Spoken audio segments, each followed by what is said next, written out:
대한민국은 자원 빈국 아닙니까? 지금 전 세계 군사산업 공급망이 대한민국 강원도의 한 광산을 주목하고 있습니다. 반도체와 미사일 제조의 필수적인 전략 자원이 이곳에서 발견됐기 때문입니다. 그동안 중국은 이 자원의 80%를 독점하며 전 세계를 압박해왔습니다. 미국과 유럽조차 속수무책이었던 상황. 하지만 이제 판도가 완전히 뒤집혔습니다.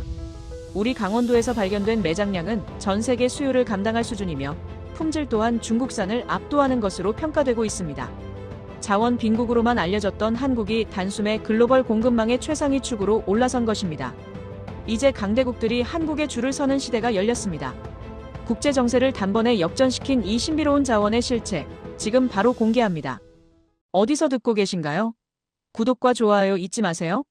안녕하세요. 저는 마이클 로웰입니다. MIT에서 자원 지정학을 가르치고 있어요. 오늘 이 강연장에 선 이유는 단 하나입니다. 전 세계가 지금 한국을 다시 보고 있다는 사실을 그들에게 설명하기 위해서였습니다. 한국이 반도체 강국이라는 건 누구나 압니다. 하지만 한국이 21세기 군사공급망의 핵심 고리가 될 수 있다는 사실을 아는 사람은 많지 않아요. 저는 오늘 그 이야기를 하려고 합니다. 제 앞에는 약 200명의 청중이 앉아 있었어요.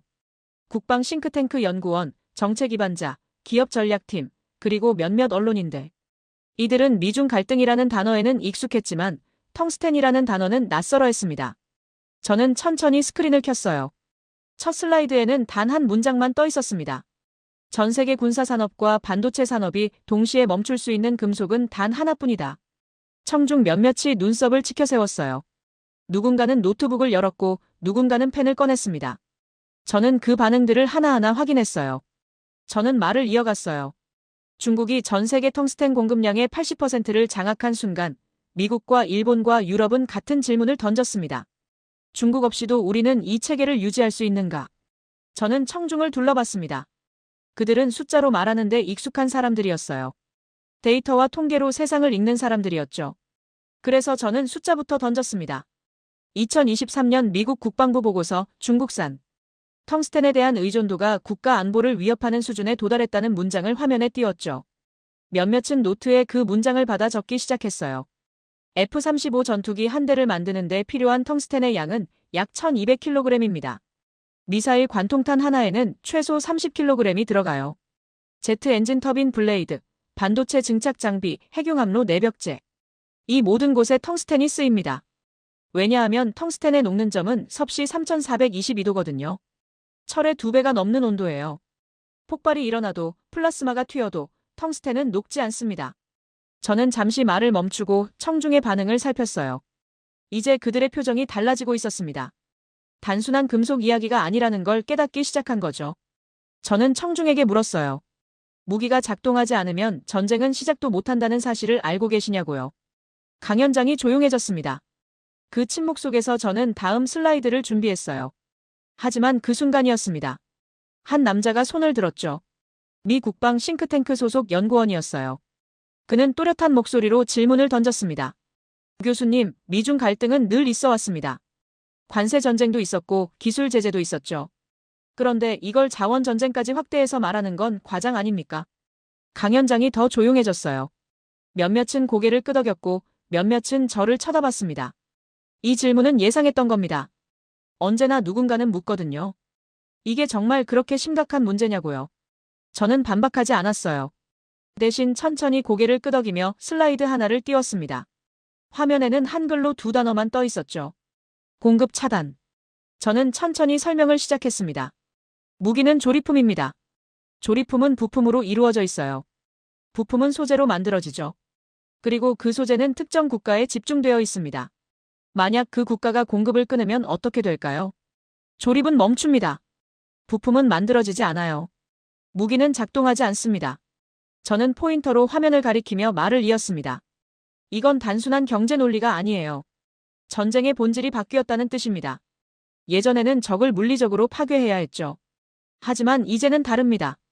적이 무기를 만들 수 없게 만들면 되거든요. 청중 몇몇이 펜을 들었어요.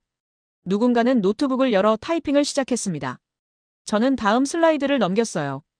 2010년 센카쿠 열도 분쟁 당시 중국이 일본의 히토류 수출을 중단했던 사례가 떴습니다. 단 2달 만에 일본 전자산업이 마비 직전까지 갔던 사건이었죠. 저는 청중에게 말했습니다. 이건 과장이 아니라 이미 일어난 일이라고요. 그리고 텅스텐은 히토류보다 훨씬 더 집중되어 있습니다. 중국 한 나라가 80%를 쥐고 있으니까요. 저는 그 숫자를 강조했어요. 80%. 이건 단순한 시장 점유율이 아니라 생사를 쥔 비율입니다. 아까 질문을 던졌던 연구원은 입을 다물었어요. 저는 말을 이었습니다.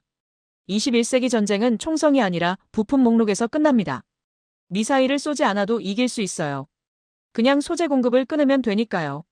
상대는 전투기를 띄울 수 없고 미사일을 만들 수 없습니다. 이게 바로 공급 차단 전략입니다. 저는 그 단어를 다시 한번 천천히 발음했어요. 공급 차단. 이 두 단어가 21세기 패권을 결정한다고요. 강연장은 더 조용해졌어요. 저는 다음 슬라이드를 띄웠어요. 미국 국방부가 지정한 35개 핵심 광물 목록이었습니다. 그중 텅스텐은 최상위 등급에 속했죠. 대체 불가능, 수입 의존도 극대, 공급 중단 시 국가 안보 직접 위협. 이 세 가지 조건을 모두 만족하는 광물이었어요. 저는 청중에게 설명했습니다.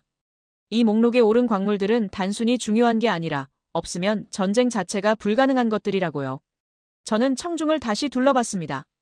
아까 질문을 던졌던 연구원은 고개를 숙인 채 노트북에 무언가를 입력하고 있었어요. 그의 표정이 달라져 있었습니다. 회의적이던 눈빛은 사라지고 이제는 집중하는 모습이었죠. 저는 마지막 문장을 던졌습니다. 사람들이 흔히 생각하는 전쟁은 탱크와 전투기가 부딪히는 장면일 겁니다. 하지만 진짜 전쟁은 그 이전에 끝나요. 부품 하나가 없어서 탱크가 움직이지 않는 순간, 전투기가 이륙하지 못하는 순간, 그때 이미 승부는 난 겁니다. 저는 다음 슬라이드를 준비했습니다. 한국 이야기를 시작할 차례였어요. 하지만 그 순간 뒷좌석에서 손이 올라갔습니다. 월스트리트 자원 분석팀 소속 애널리스트였어요.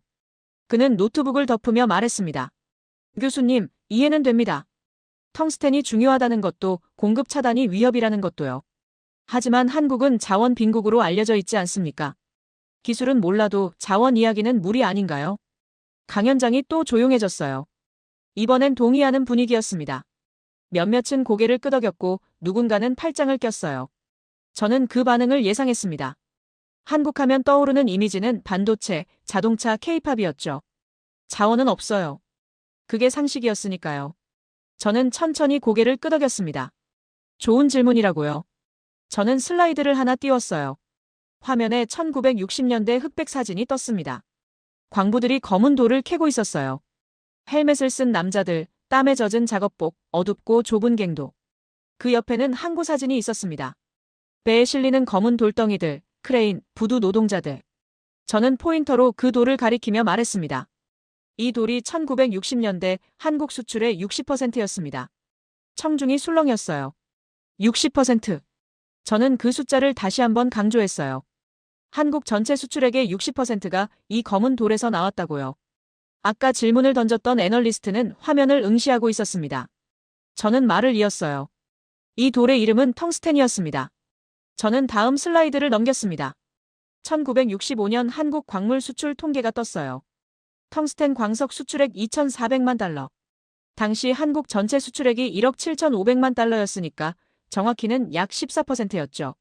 하지만 정제된 텅스텐까지 합치면 그 비율은 훨씬 높아졌습니다. 저는 청중에게 설명했어요. 1960년대 한국에서 외화를 벌 수 있는 방법은 많지 않았다고요. 농산물, 섬유, 그리고 광물. 그 중에서도 텅스텐은 단연 1위였습니다. 강연장이 조용해졌어요. 이제 아무도 팔짱을 끼지 않았습니다. 저는 슬라이드를 하나 더 넘겼어요. 상동광산 입구 사진이었습니다. 1916년 개광, 1945년 해방 후 미군정이 접수, 1950년 한국전쟁으로 폐쇄, 1952년 재개. 이 광산은 한국 현대사를 그대로 관통했어요. 일제강점기에는 일본이 전쟁 물자로 썼고 해방 후에는 한국 경제의 버팀목이 됐습니다. 저는 청중에게 물었어요. 한국이 고속도로를 깔고 제철소를 세우고 중공업을 시작할 수 있었던 이유가 뭐라고 생각하시냐고요. 청중 몇몇이 고개를 갸웃했습니다. 저는 대답했습니다. 외화였어요. 돈이 있어야 기계를 사고 기술을 들여오고 공장을 지을 수 있었죠. 그 외화의 상당 부분이 바로 이 검은 돌에서 나왔습니다.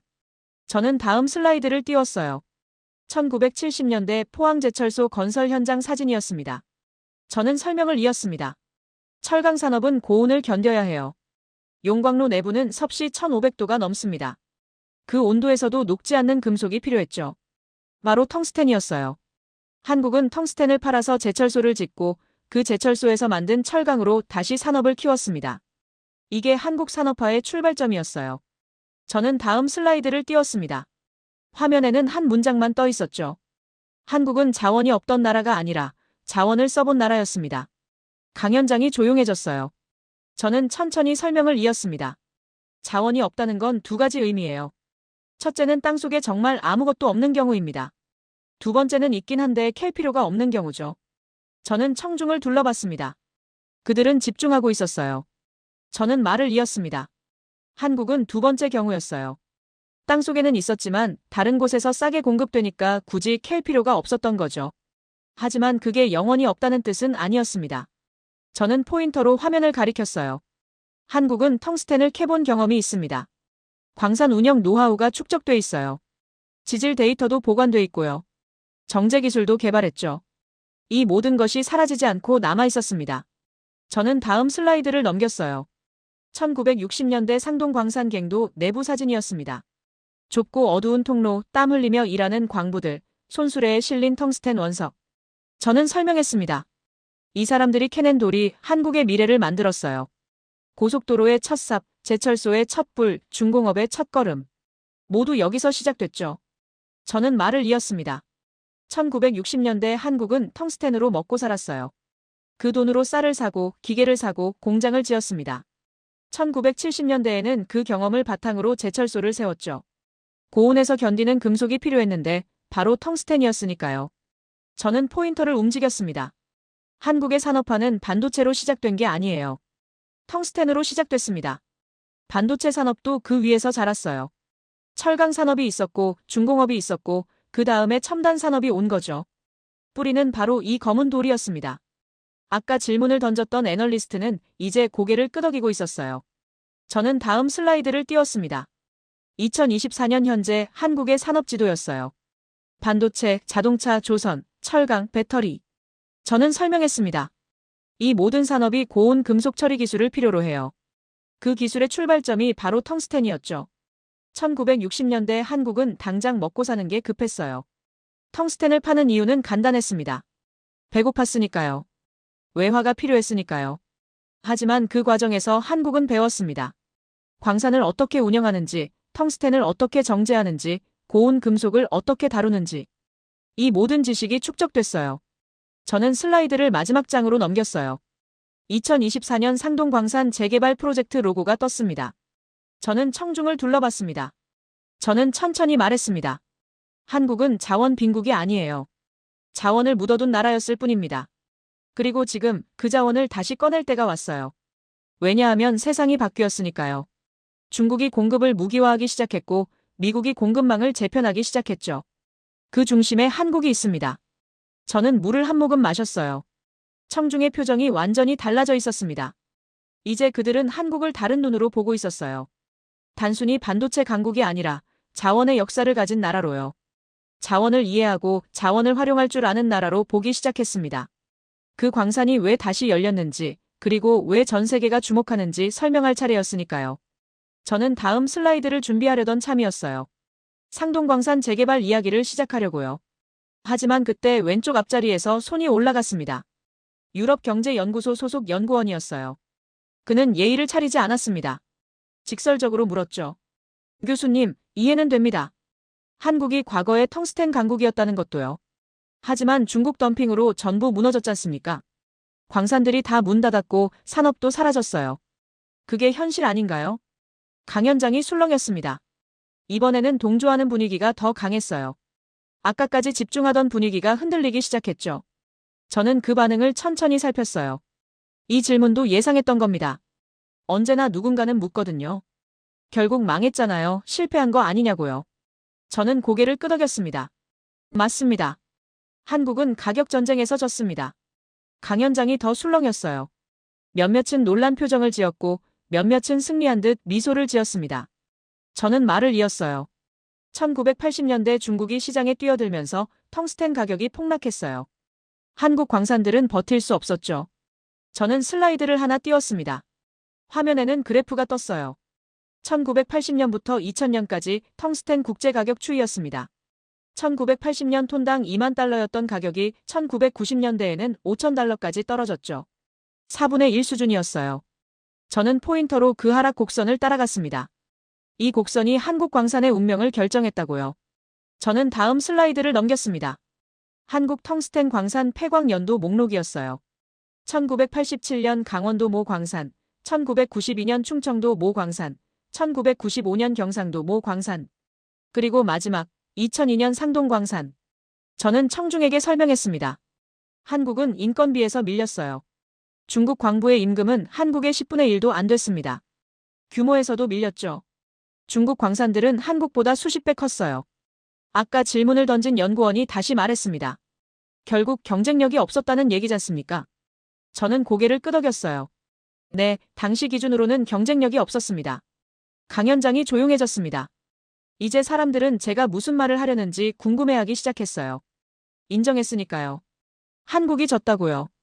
저는 잠시 말을 멈췄습니다. 물을 한 모금 마시고 청중을 둘러봤어요. 그들의 표정은 다양했습니다. 어떤 이는 의아해했고 어떤 이는 만족스러워했죠. 저는 다음 슬라이드를 띄웠습니다. 화면에는 한 문장만 떠 있었어요. 하지만 가격 전쟁은 영원하지 않습니다. 저는 천천히 설명을 시작했습니다.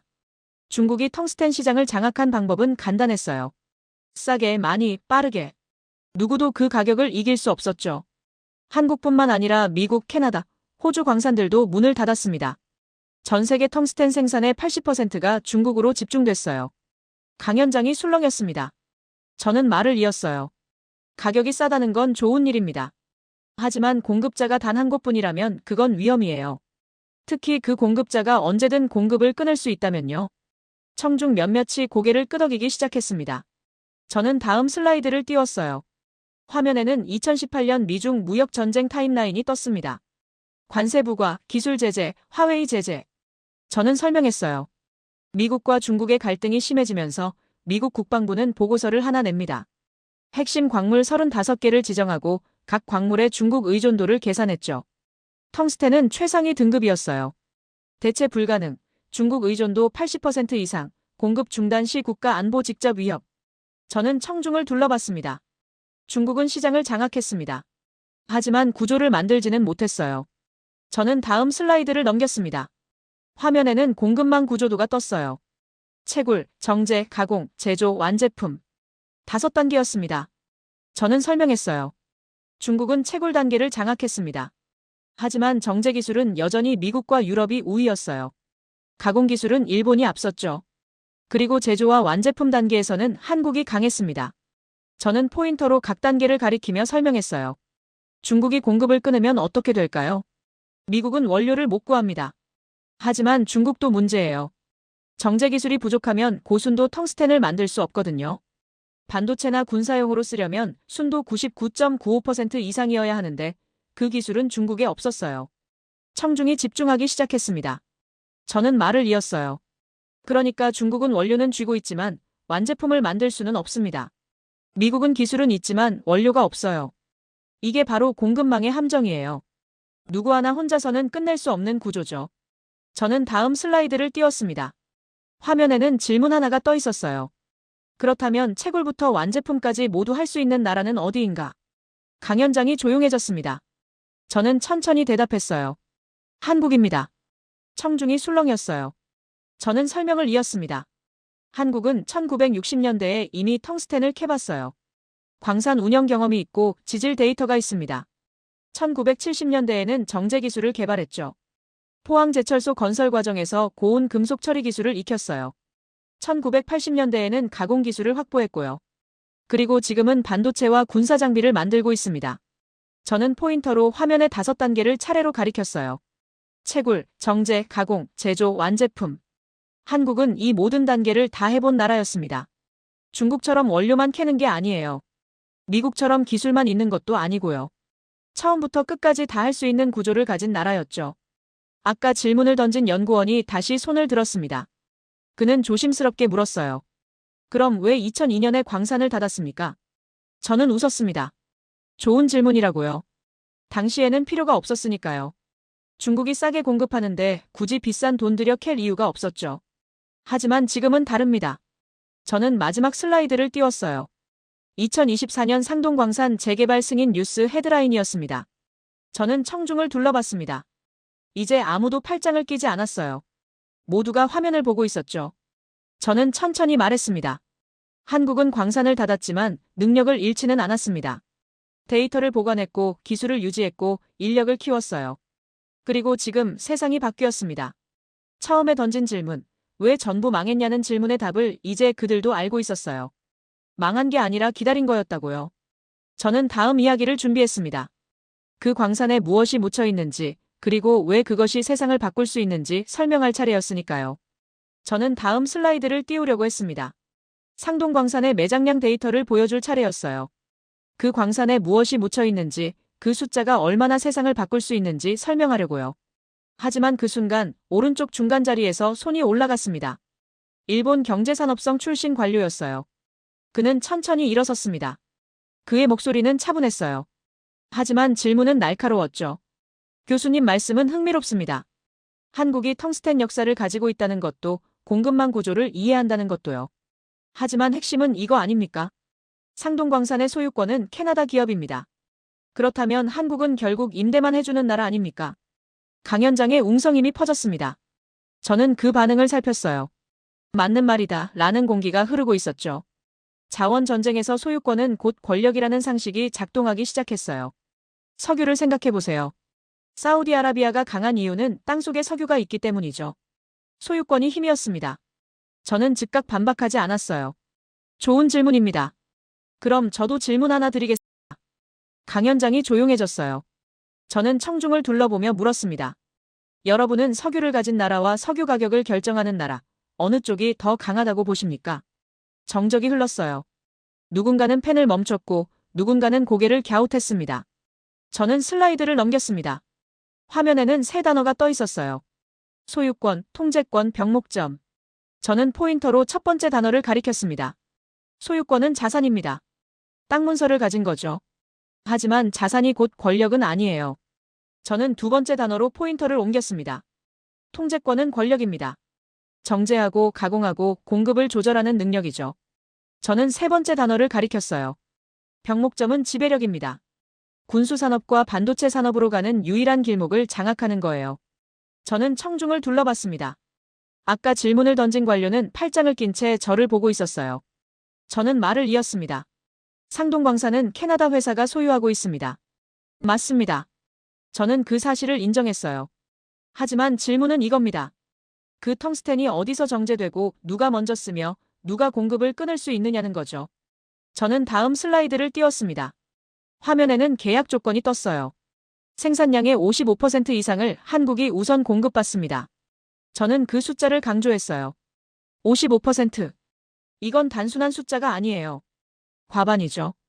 캐나다 기업이 광산을 소유하고 있지만 생산된 텅스텐의 절반 이상은 한국으로 먼저 옵니다. 저는 다음 슬라이드를 넘겼습니다. 정제시설 위치 지도가 떴어요. 강원도, 충청도, 경상도. 세 곳 모두 한국 땅이었습니다. 저는 설명했어요.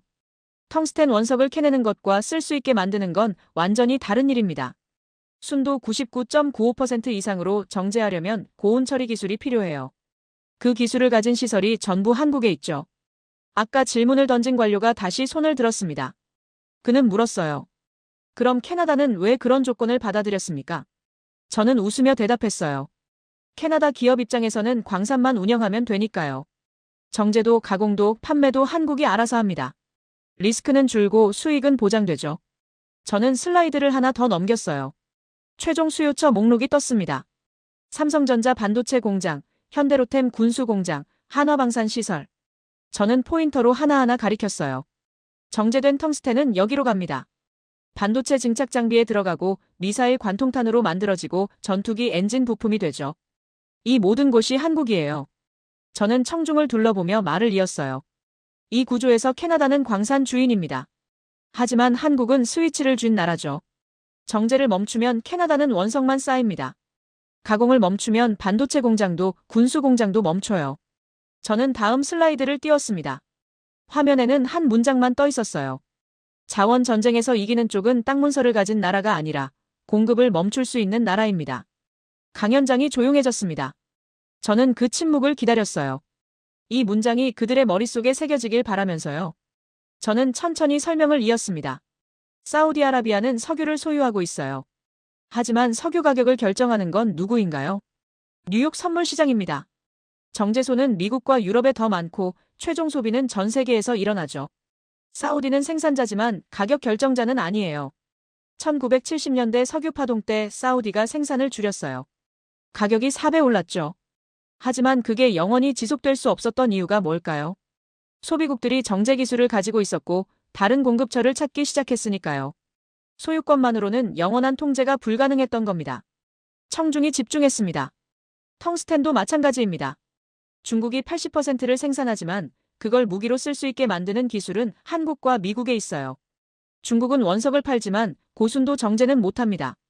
그래서 중국산 텅스텐도 결국 한국이나 미국 정제소를 거쳐야 하죠.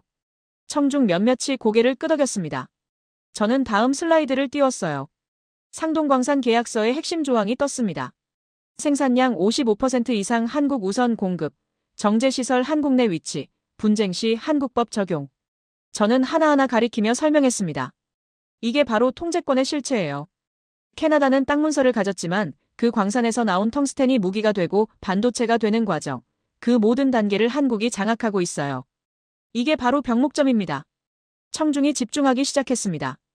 아까 질문을 던진 관료가 다시 손을 들었습니다. 그는 이번에는 확인하듯 물었어요. 그렇다면 한국이 정제를 거부하면 캐나다는 손해를 보는 겁니까? 저는 고개를 끄덕였습니다. 맞습니다. 원석만으로는 팔 곳이 제한적이에요. 중국에 팔 수도 있지만 중국도 정제 기술이 부족하죠. 결국 한국으로 다시 와야 합니다. 80%를 생산하는 중국조차 이 병목점을 넘지 못해 한국의 눈치를 봅니다. 저는 설명을 이었어요. 그래서 캐나다 기업은 한국과의 계약을 중요하게 생각합니다. 55% 우선 공급, 한국 정제소 사용, 한국 기업 우선 판매.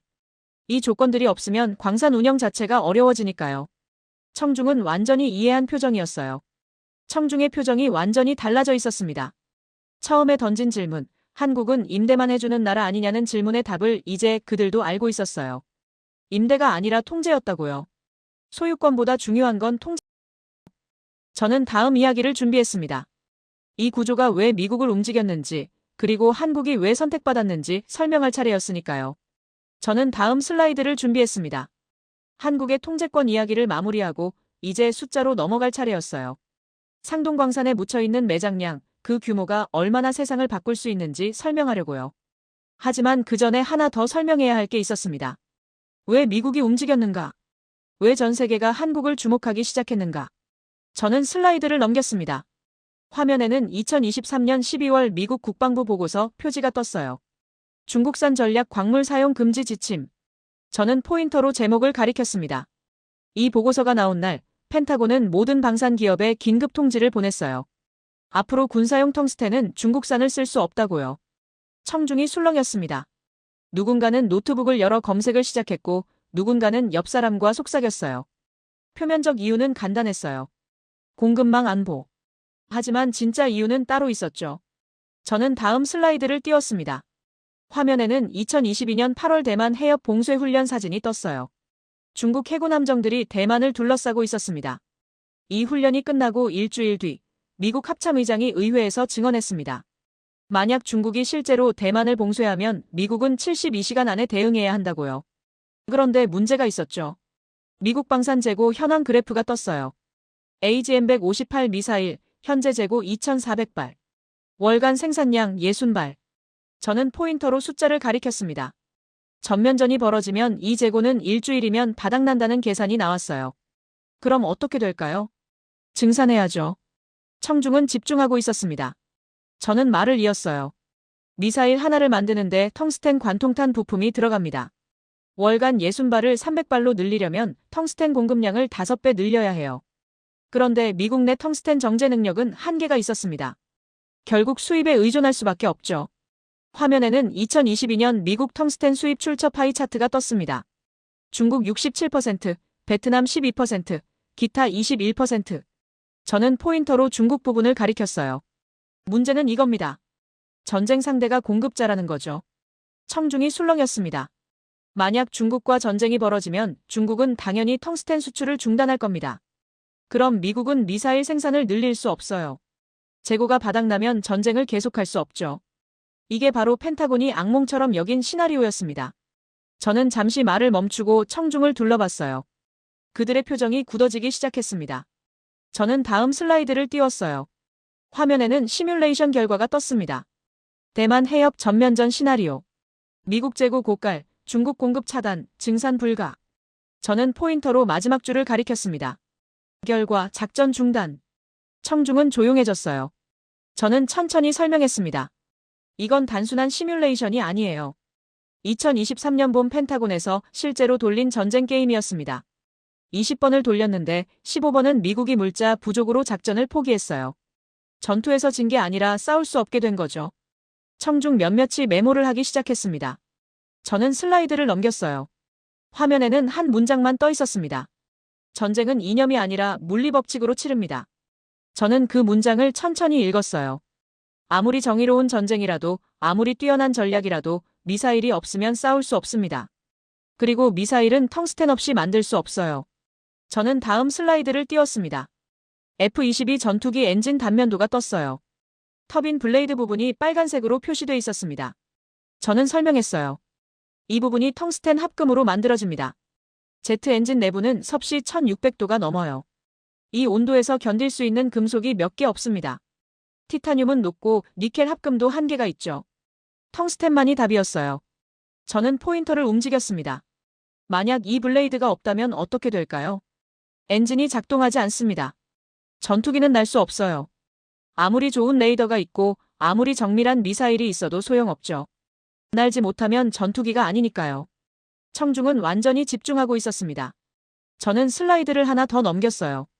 에밀 에이브람스 탱크 주포 사진이 떴습니다. 저는 설명했어요. 이 주포에서 발사되는 포탄은 텅스텐 관통자를 씁니다. 우라늄 탄두도 있지만 방사능 문제 때문에 텅스텐을 더 많이 쓰죠. 텅스텐은 밀도가 높아서 관통력이 뛰어나거든요. 저는 포인터로 포탄 끝부분을 가리켰습니다. 이 작은 부분이 적 탱크 장갑을 뚫습니다. 텅스텐이 없으면 관통이 안 돼요. 관통이 안 되면 탱크전에서 집니다. 이게 바로 물리법칙이죠. 저는 청중을 둘러봤어요. 그들은 더 이상 술렁이지 않았습니다. 다들 화면을 응시하고 있었어요.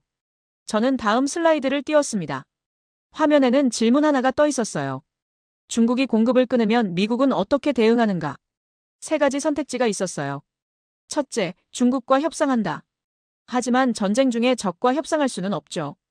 둘째, 다른 나라에서 구한다. 하지만 중국이 80%를 장악하고 있는데 대체제가 없어요. 저는 말을 이었습니다. 그럼 셋째는 뭘까요? 전쟁을 포기하는 겁니다. 청중이 숨을 죽였어요. 저는 설명했어요. 이게 바로 펜타곤이 두려워한 시나리오였습니다.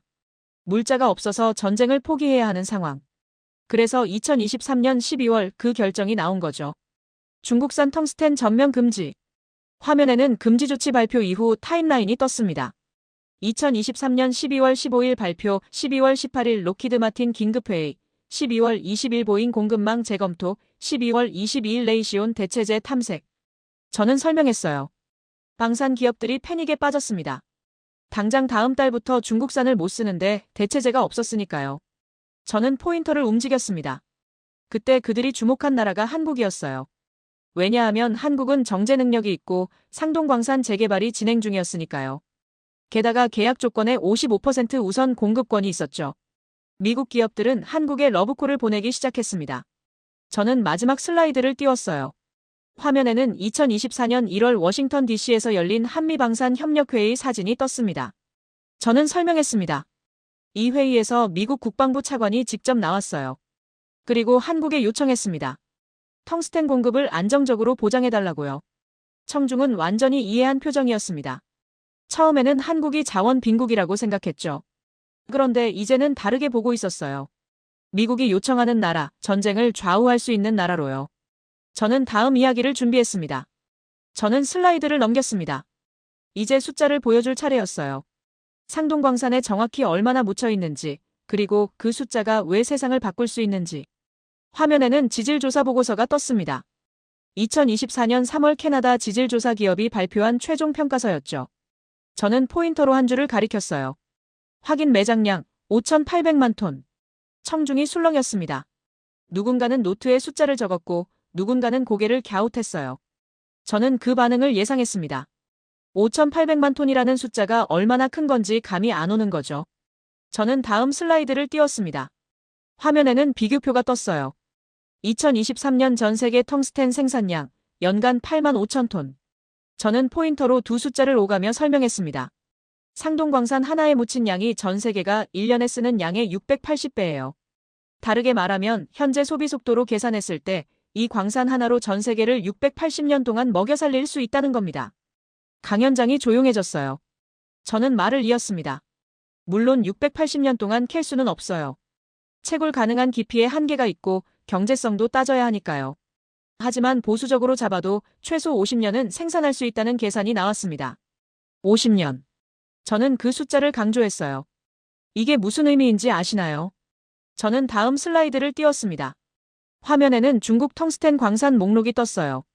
장시성, 후난성, 광둥성. 저는 설명했어요. 중국도 광산이 많습니다. 하지만 문제가 있어요. 채굴 연한이 대부분 20년에서 30년이에요. 품위도 점점 낮아지고 있죠. 그런데 한국은 한 곳에서 50년을 버틸 수 있습니다. 저는 포인터를 움직였습니다. 게다가 더 중요한 게 있어요. 품위입니다. 청중 몇몇이 고개를 갸웃했어요. 저는 설명을 이었습니다. 품위는 광석 1톤에 들어있는 텅스텐의 비율이에요. 품위가 높을수록 적게 캐내도 많이 얻을 수 있죠. 저는 다음 슬라이드를 띄웠습니다. 화면에는 품위 비교표가 떴어요. 중국 평균 품위 0.3%, 상동광산 품위 0.7%. 저는 두 숫자를 가리켰습니다. 2배 이상 차이가 나요.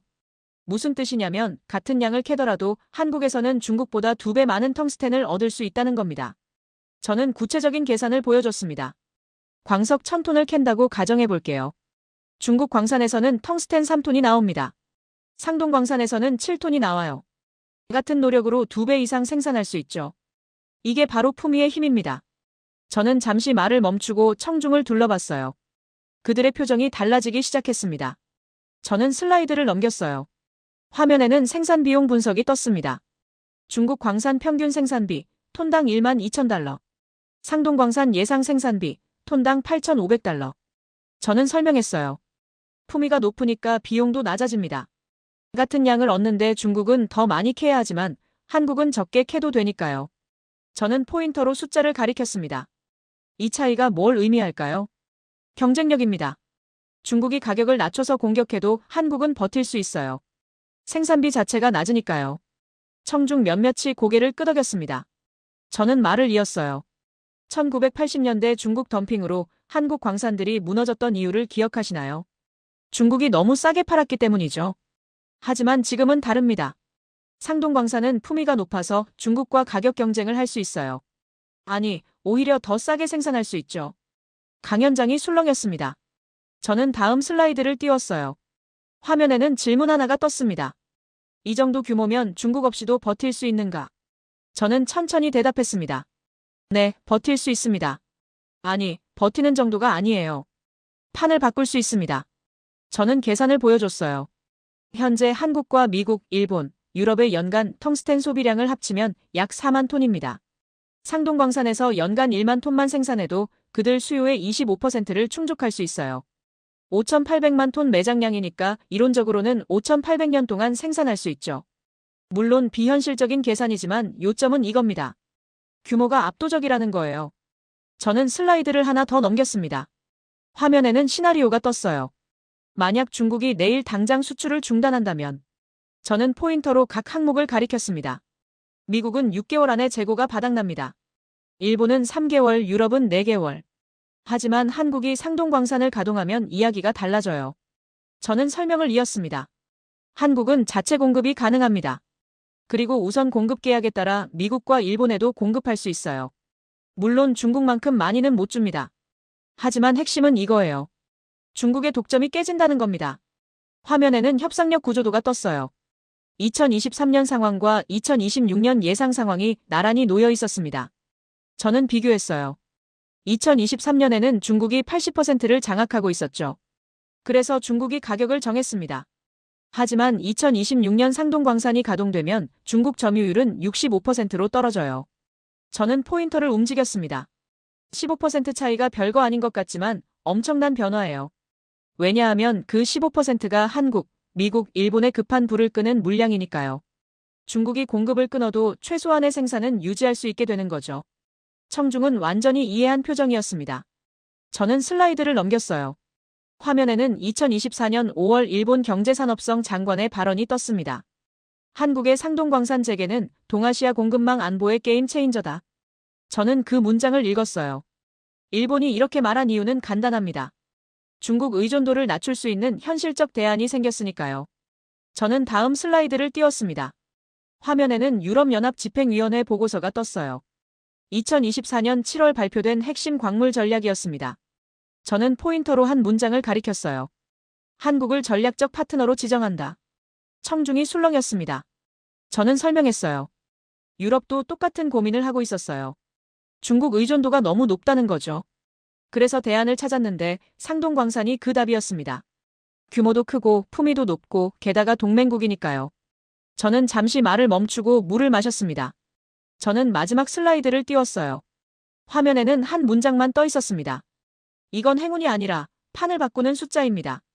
강연장이 조용해졌어요. 저는 천천히 말했습니다. 5,800만 톤. 품위 0.7%. 이 두 숫자가 한국을 자원 빈국에서 게임 체인저로 만들었습니다.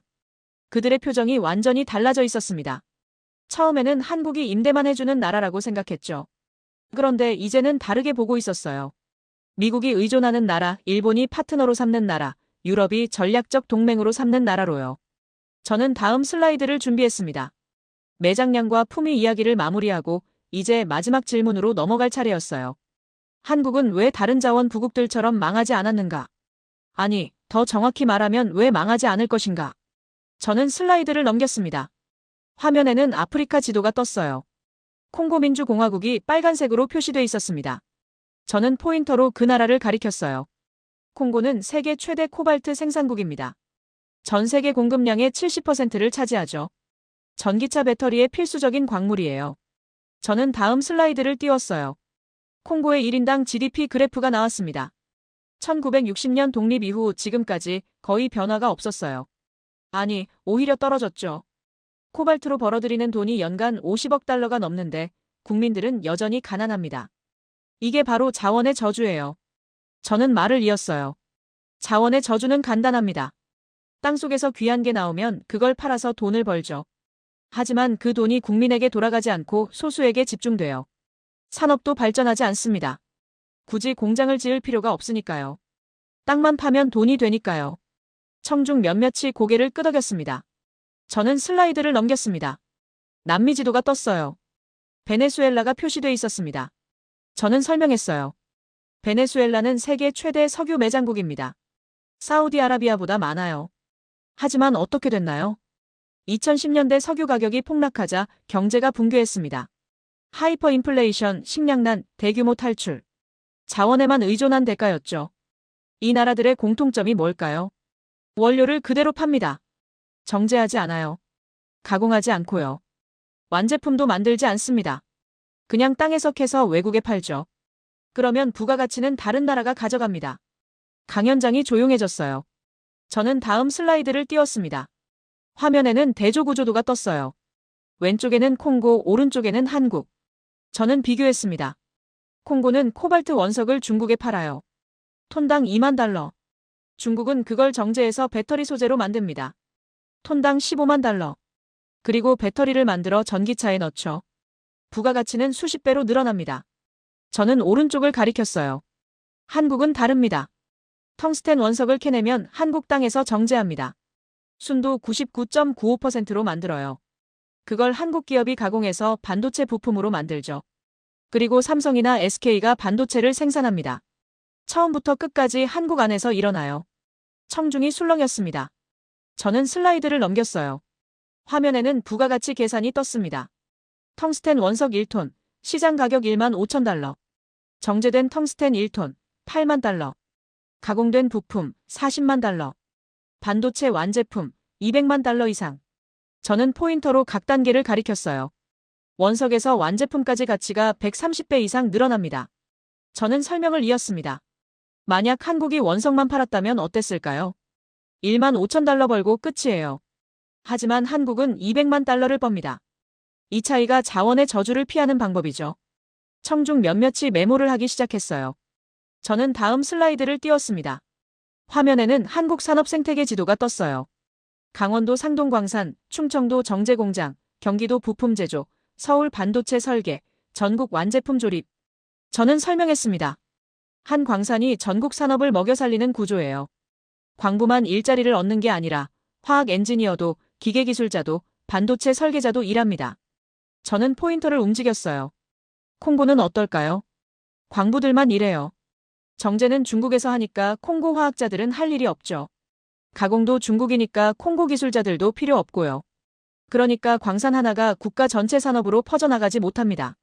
저는 슬라이드를 넘겼어요. 화면에는 질문 하나가 떠 있었습니다. 한국은 어떻게 이 구조를 만들었는가? 저는 천천히 대답했습니다. 1970년대부터 준비했어요. 포항제철소를 지을 때 고온 금속 기술을 배웠죠. 그게 텅스텐 정제 기술의 기반이 됐습니다. 1980년대에는 반도체 산업이 시작됐습니다. 반도체 공정에 텅스텐이 필요했어요. 그래서 가공 기술을 개발했죠. 1990년대에는 방산 산업이 성장했고요. 텅스텐 관통탄을 자체 생산하기 시작했습니다. 이 모든 게 축적된 거예요. 청중이 집중했습니다. 저는 다음 슬라이드를 띄웠습니다. 화면에는 타임라인이 떴어요. 1970년 제철, 1980년 반도체, 1990년 방산, 2000년 핵융합 연구, 2024년 광산 재개발. 저는 포인터로 화살표를 그으며 설명했어요. 50년 동안 한 단계씩 쌓아 올린 겁니다. 광산을 닫았을 때도 기술은 버리지 않았어요. 계속 축적했죠. 그래서 지금 한국은 원료부터 무기까지 한 나라에서 끝낼 수 있어요. 텅스텐을 캐서 정제하고 가공해서 반도체와 미사일을 만듭니다. 이 모든 과정이 한국 안에서 일어나죠. 이게 바로 수직 계열화예요. 강연장이 조용해졌습니다. 저는 슬라이드를 하나 더 넘겼어요. 화면에는 핵융합 실험로 케이스타 사진이 떴습니다. 저는 설명했어요. 핵융합은 섭씨 1억 도가 넘는 온도를 견뎌야 합니다. 그 온도에서 버티는 금속이 거의 없어요. 텅스텐이 유일한 답이죠. 한국은 케이스타에 쓰이는 텅스텐 부품을 자체 생산합니다. 저는 포인터로 내벽재를 가리켰어요. 이 부분이 전부 텅스텐이에요. 상동광산에서 캔 원석으로 만든 겁니다. 채굴, 정제, 가공, 설치까지 전부 한국 기술이죠. 이게 바로 자원의 저주를 피하는 방법입니다. 원료를 파는 게 아니라 미래를 만드는 거예요. 강연장이 조용해졌어요.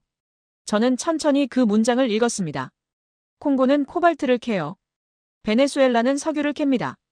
하지만 한국은 텅스텐을 캐서 핵융합로를 만들죠.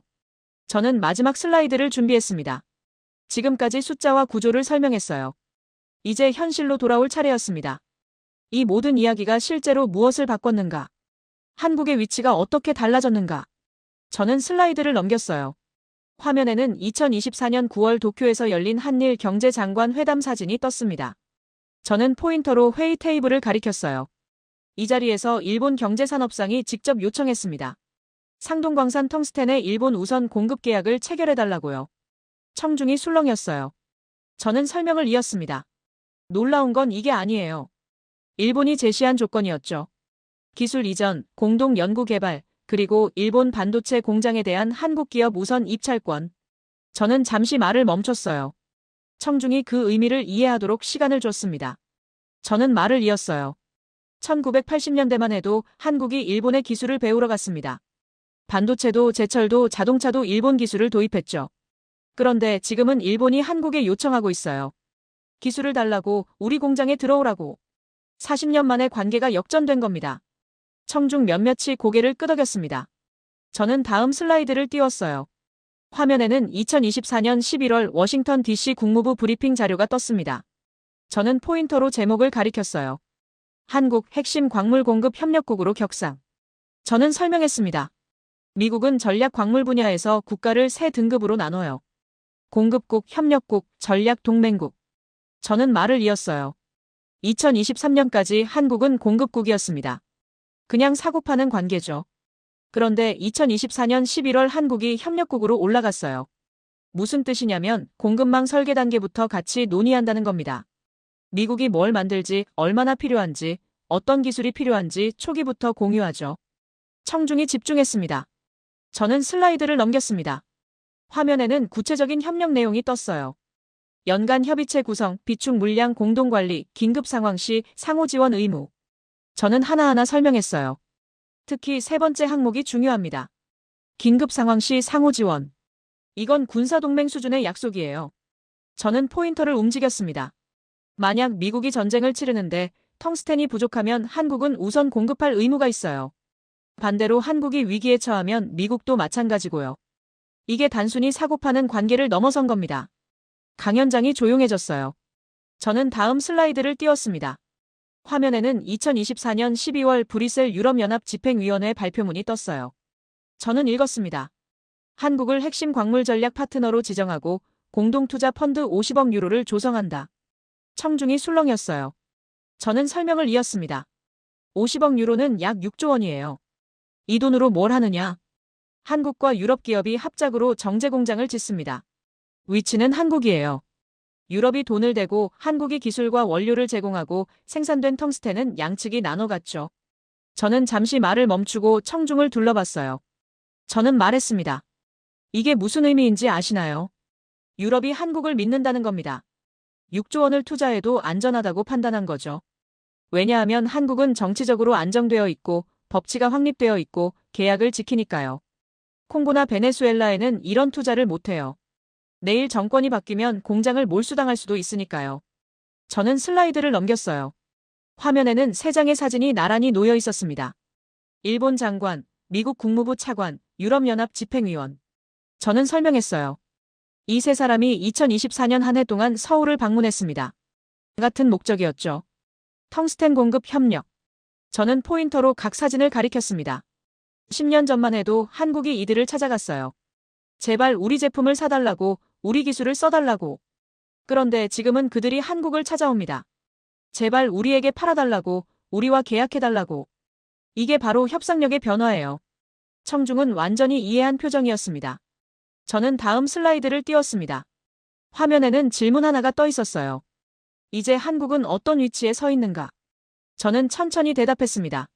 선택하는 위치예요. 일본에 얼마나 줄지, 미국에 얼마나 줄지, 유럽에 얼마나 줄지. 한국이 결정합니다. 저는 구체적인 사례를 들었어요. 2024년 10월 일본이 연간 2,000톤을 요청했습니다. 한국은 1,500톤만 승인했어요. 왜냐하면 미국 물량도 확보해야 했으니까요. 일본은 항의하지 않았습니다. 대신 다음에 계약 조건을 더 좋게 제시하겠다고 했죠. 이게 바로 선택권의 힘입니다. 저는 슬라이드를 하나 더 넘겼어요. 화면에는 협상 테이블 비교 이미지가 떴습니다. 2023년과 2024년이 나란히 놓여 있었어요. 2023년에는 한국이 요청하는 쪽이었죠. 기술 이전 좀 해주세요. 투자 좀 해주세요. 하지만 2024년에는 한국이 듣는 쪽이 됐습니다. 얼마에 팔아주실 건가요? 언제 공급해 주실 수 있나요? 이 변화가 단순히 텅스텐 때문만은 아닙니다. 한국이 증명한 거예요. 자원이 없어도 자원 강국이 될 수 있다는 걸요. 기술과 시스템과 신뢰가 있으면 된다는 걸요. 저는 마지막 슬라이드를 띄웠어요. 화면에는 한 문장만 떠 있었습니다. 이제 한국은 공급받는 나라가 아니라 선택하는 나라입니다. 강연장이 조용해졌어요. 저는 천천히 그 문장을 읽었습니다. 1960년대 한국은 텅스텐을 팔아서 쌀을 샀어요.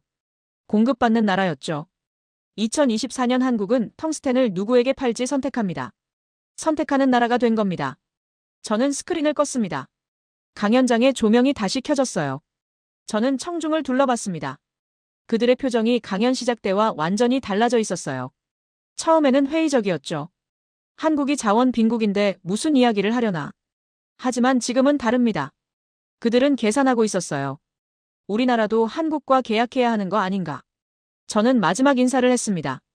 오늘 강연을 들어주셔서 감사합니다. 질문이 있으시면 받겠습니다. 그 순간 여러 손이 올라갔어요. 월스트리트 애널리스트, 일본 관료, 유럽 연구원. 그들은 더 이상 한국을 의심하지 않았습니다. 대신 물었어요. 어떻게 하면 한국과 협력할 수 있느냐고요. 저는 웃으며 대답했습니다. 한국이 선택하는 파트너는 신뢰할 수 있는 나라여야 합니다. 계약을 지키고 기술을 존중하고 장기적으로 함께 갈 수 있는 나라여야 하죠. 청중은 고개를 끄덕였어요. 그들은 이제 알고 있었습니다. 한국이 어떤 위치에 서 있는지요.